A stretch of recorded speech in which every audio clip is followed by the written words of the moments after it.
You know those books that you read at school where you're following and you understand the words and you understand the sentences, but when you get to the end and you put it all together, then you have no idea what you have just read and you feel so confused and slightly scared? Well, Revelations is like that.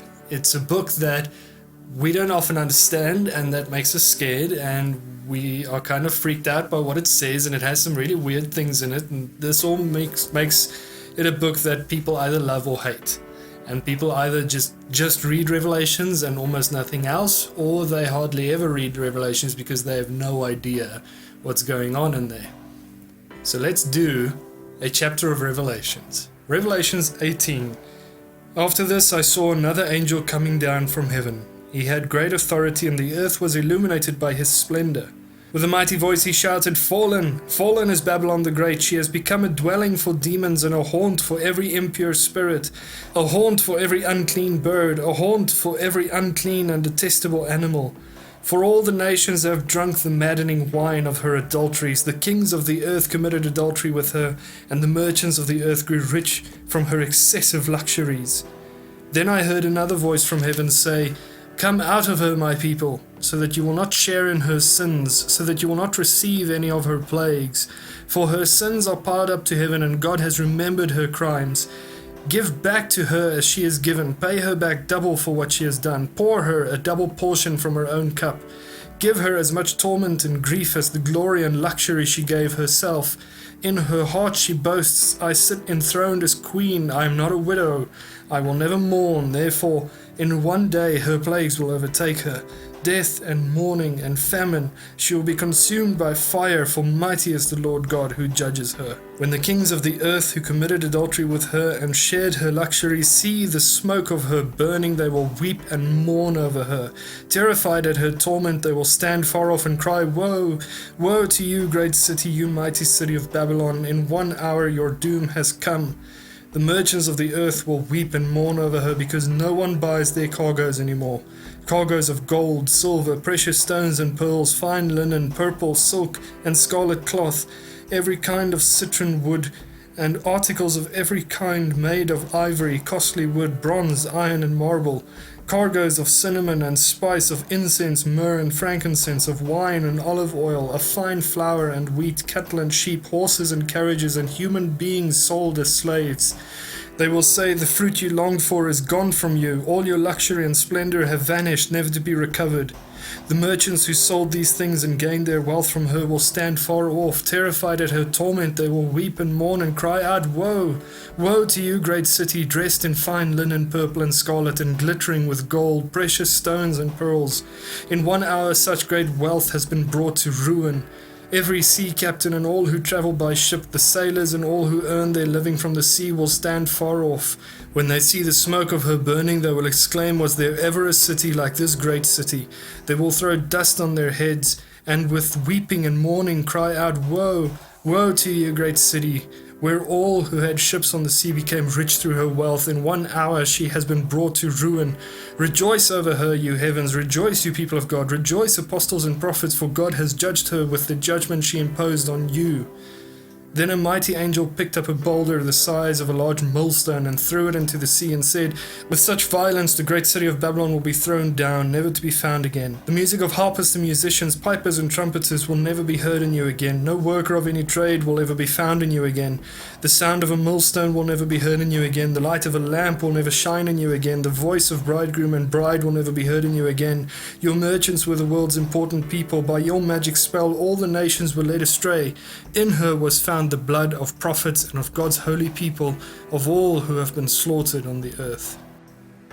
So that's a long chapter, and this being the internet, you're probably Googling if Babylon still exists. Well, it doesn't. But that's the thing with the Revelations, it's hardly ever about what it says it's about. So let's look at what we just read. This whole chapter is about Babylon. Or is it? What do we know about Babylon? We have one tale of it in the Old Testament where they're building this big tower because they're wealthy and they're powerful and they don't need gods, and they're going to build this tower so that they can be up amongst the gods, so that they can be equals with the gods.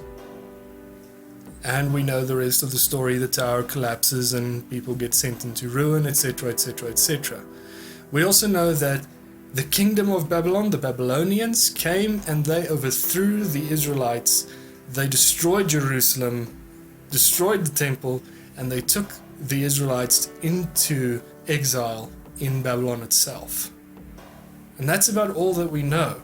From archaeological finds and from historical studies, we know that Babylon was a few things, but it's possible that the readers of Revelations also only knew Babylon through the two tales in the Old Testament and through a couple of things that they might have heard.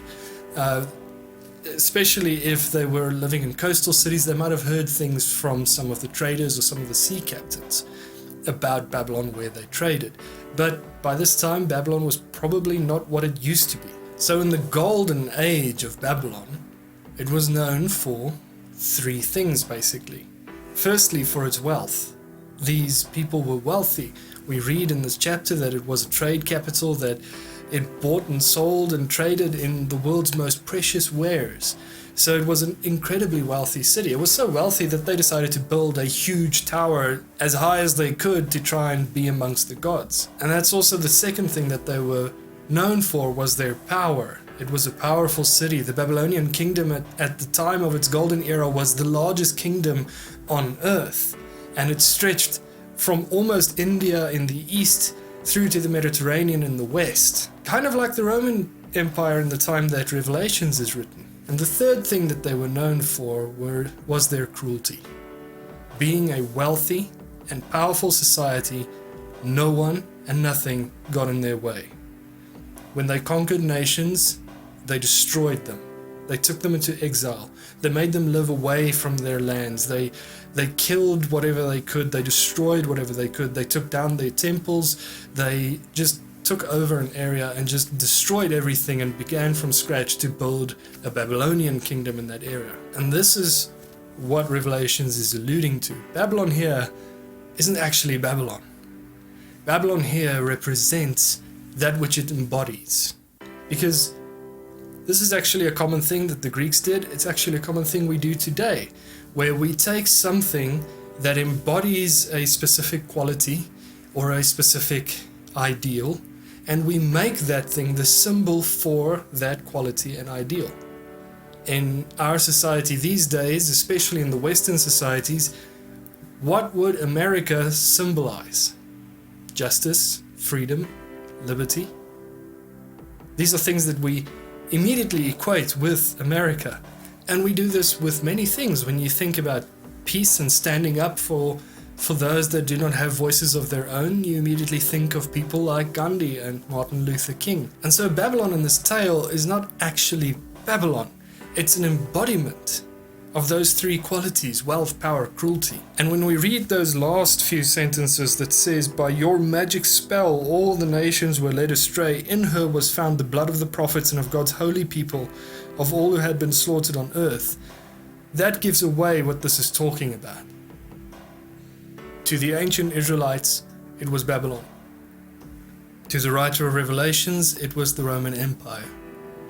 It was a nation, a power, a force that came with wealth and power to entice people to their way of living, to their way of doing things, that came and took over, that became powerful, that bewitched everyone to follow their ways, but that let nothing stand in their way, that destroyed anything and anyone that would oppose them, until they were filled with the blood of everyone that had been slaughtered on earth, with the blood of the prophets and of God's holy people. To them it was the Roman Empire. To us, today, we have ISIS, we have North Korea, we have those countries where Christians are persecuted and killed because they are Christian.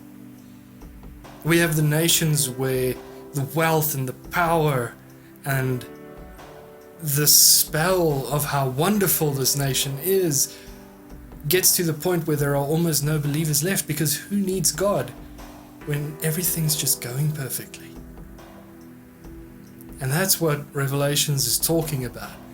That these nations, these powers, these people, these countries, these kingdoms, they come and they take over and they destroy anyone in their way, but eventually they fall. Eventually they crumble. Eventually the system turns on itself. None of these kingdoms, none of these countries, none of these empires lasted.